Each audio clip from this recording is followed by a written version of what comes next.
Ok, ça faisait un moment qu'on m'avait pas vu en casquette. Bon, ok. Là, je crois que je peux faire mon BG.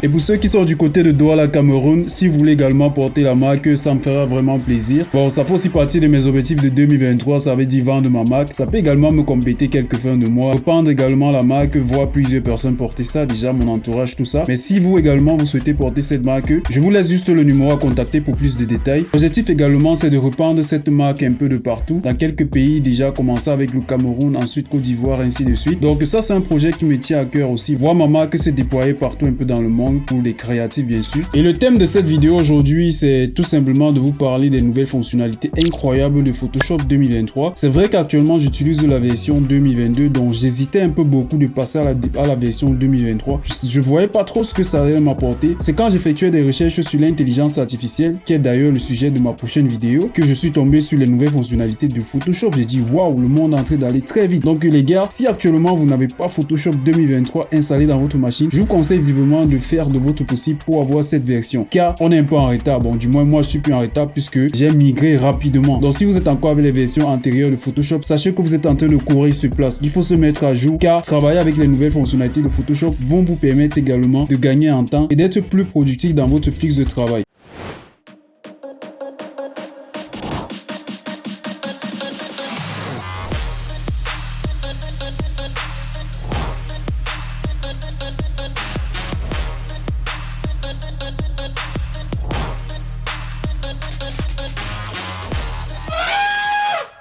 Donc je vais déployer ça là.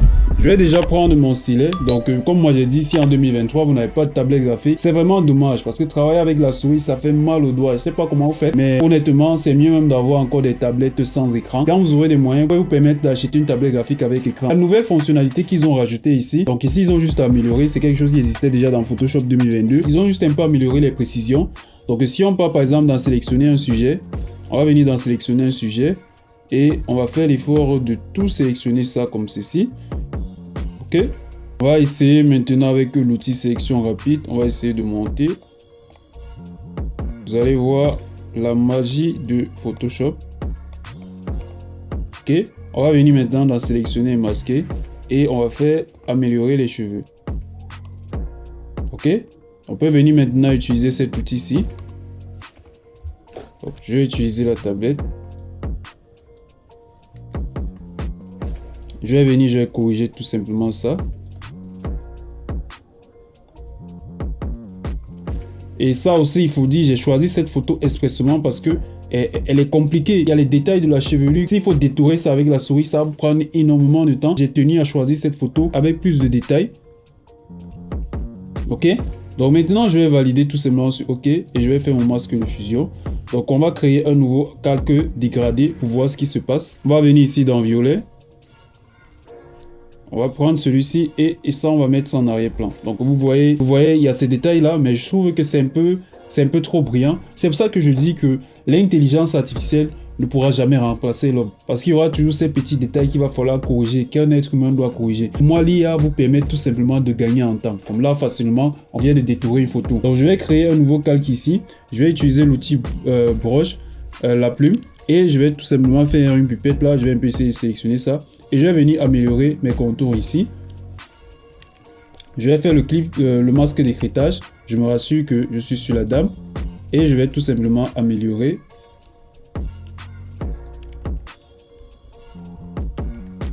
Ok. Là, vous voyez que donc on peut, là où tout c'est blanc, on peut juste rajouter la couleur. On se rassure de ne pas abîmer le visage de la dame. Et là, vous voyez qu'en quelques minutes, on vient de détourer une image aussi complexe. Pour moi, c'est vraiment un gros bonus. C'est un plus à la nouvelle fonctionnalité de Photoshop. Maintenant, on va passer à la deuxième technique qui est la suppression rapide des objets sur une image. Donc, admettons qu'on veut supprimer cette feuille. On va utiliser l'outil de sélection d'objets. Ok, on va venir sélectionner tout simplement cette feuille. Lorsqu'on va sélectionner cette feuille. Avant, il fallait intervenir et remplir tout ça. Mais aujourd'hui, avec la nouvelle fonctionnalité qu'ils ont rajoutée, vous pouvez tout simplement faire un clic droit, vous rassurez que la feuille elle est sélectionnée. Vous faites un clic droit et vous allez venir sur supprimer et remplir.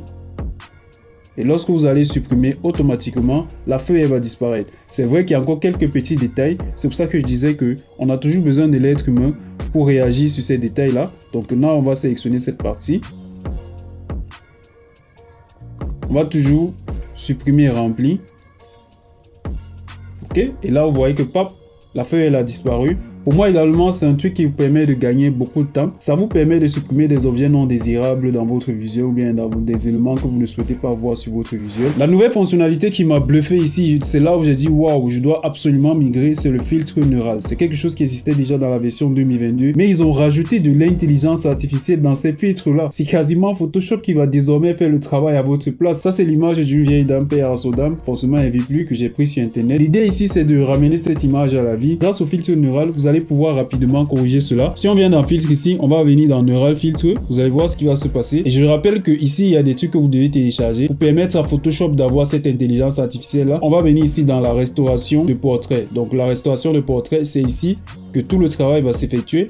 Donc si on active ça, là, le traitement de l'appareil, donc ce que Photoshop, c'est l'intelligence artificielle qui est en train de travailler ici, qui est en train d'effectuer certains réglages. Donc vous voyez que là, tout de suite, la photo, elle a été améliorée. On peut augmenter les détails pour améliorer la photo. Donc on va mettre ça à 78. Vous allez voir, au fur et à mesure que vous allez augmenter les détails, la photo aura plus de texture, la photo sera réelle. Et si vous améliorez le visage ici, on va mettre ça aussi également à 75. Vous voyez que la photo est en train de devenir plus vive. On va venir maintenant dans la partie qui m'a bluffé. Donc là, on voit le mode de couleur. Il faut toujours se rassurer que le mode de couleur de votre image est en RGB. Mais moi, c'est pas ça que je voulais faire. Donc, parce que c'est important aussi de voir le départ. Donc, je vais faire double-clic d'abord. Je vais annuler ce que j'allais faire. Je vais venir dans Image. Je vais me rassurer que je suis bien sur le mode RGB.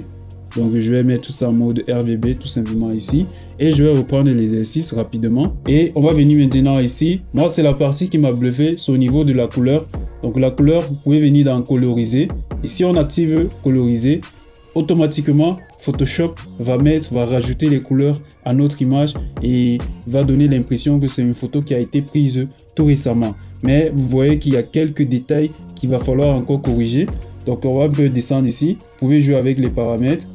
Donc, la saturation, vous pouvez augmenter la saturation, ça dépend de vous.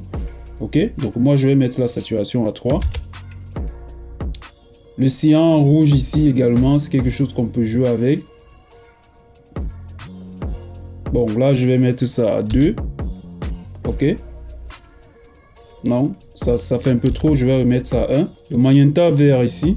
On peut essayer un peu de monter pour voir ce que ça fait avec. Non. On va mettre ça à 0. On va pas toucher. En fait, ce sont des paramètres que de votre côté, en fonction de la photo, en fonction de votre œil, vous allez pouvoir modifier. Il faut juste comprendre un peu à quoi sert chaque fonctionnalité ici. Ok. Donc ça, on va laisser ça à 0 également. Je ne vais pas toucher ça. Le reste des paramètres, je ne m'intéresse pas. La couleur, elle est déjà assez présente.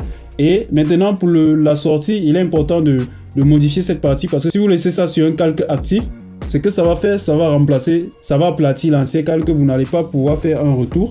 Donc moi, je vais mettre un nouveau calque ici et je vais appuyer tout simplement sur OK. Donc là, ça me donne un premier calque et je vois l'ancienne image.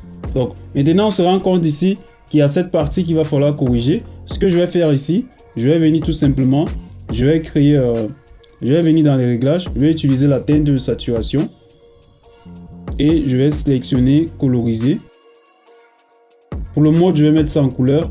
Ok, là, et je vais faire tout simplement, ok, et je vais inverser, je vais faire CTRL-I pour inverser. Ok, je vais maintenant ici, je vais rajouter, donc ici, je vais mettre ça une couleur blanche pour ajouter. Là maintenant, pour aller plus loin, pour avoir une gestion de couleurs des images, ce que je vais faire, je vais faire CTRL-ALT-E et je vais venir ici dans Filtre Caméra Raw. Je vais venir dans Filtre Caméra Raw et je vais venir tout simplement ici dans le Color Grading. Donc le Color Grading va me permettre de corriger automatiquement la teinte de la photo. Donc vous voyez que là, on a un truc beaucoup plus vert. Donc moi, je vais caler sur un truc vert. Je vais diminuer l'intensité. Également ici au niveau des tons foncés. Au niveau des tons foncés. Ok. Et là, je vais laisser ça comme ceci, vu que c'est juste un exercice pour vous montrer les nouvelles fonctionnalités. Et si on regarde, on va venir grouper ça. Et si on regarde avant et après, avant et après. Donc là, on a comme l'impression que cette image a été prise très récemment. Ça peut être également un bon service que vous pouvez mener de votre côté. Donc, il y a des personnes qui ont des anciennes photos, des arrière-parents, des grands-parents. Et vous allez leur proposer de donner vie à ces images-là. Vous avez les techniques, vous avez l'intelligence artificielle de Photoshop qui va vous permettre de gérer ce service-là. La quatrième fonctionnalité qu'ils ont également rajoutée qui me fait vraiment plaisir, c'est de pouvoir partager ses travaux. Donc, pour cet exercice, ça c'est un visuel que j'ai réalisé pour un de nos clients. Donc, si on vient par exemple dans partager, donc moi, admettons que je veux partager ça avec le client. Donc, je vais venir tout simplement dans partager ici, je vais cliquer sur partager. Ok, une fois que vous cliquez, donc vous allez venir sur partager ici. Donc là, vous avez le nom Vendredi Saint, vous avez le nom de votre document et vous allez seulement créer un lien. Donc si je crée le lien, ce que ça va faire, ça va prendre votre fichier, ça va enregistrer cela dans le cloud, permettre aux personnes d'accéder à votre fichier directement. Là, je peux directement inviter des personnes ou alors je peux juste copier le lien et ce que je vais faire, je vais envoyer au client. Le client va pouvoir directement, donc si on vient sur un navigateur, donc je vais rajouter ce navigateur ici et on va coller pour voir ce que ça fait. On va coller le lien. Voici un peu ce que votre client va recevoir. Donc, il peut rajouter directement les détails ici. Il peut par exemple sélectionner ici. Il peut dire par exemple ici, il va cliquer et il va mettre supprime par exemple, supprime.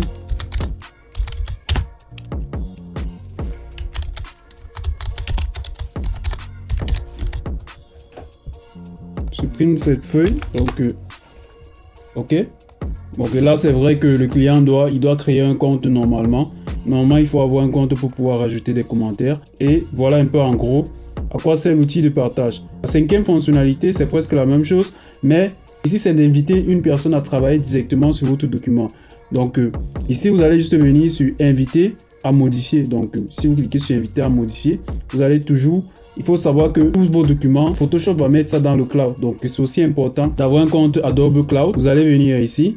Vous allez créer tout simplement ça, vous allez enregistrer dans le cloud parce que ça a besoin d'être dans le cloud pour pouvoir partager ça avec vos collaborateurs. Donc si jamais je suis indisponible, j'ai pas assez de temps pour pouvoir faire certaines modifications, je peux directement créer un lien. J'envoie ça à mon collègue et il peut facilement faire la modification de son côté. Donc là, on va attendre que ça enregistre le document dans le cloud. Une fois que ça a fini de charger, si maintenant ça vous demande de copier le lien, seules les personnes invitées ont accès au lien. Et maintenant, vous pouvez mettre enregistrer une copie ou bien vous pouvez mettre toutes les personnes disposant du lien. Si vous envoyez le lien à un de vos collaborateurs, il peut également envoyer ça à d'autres personnes qui peuvent accéder facilement au document.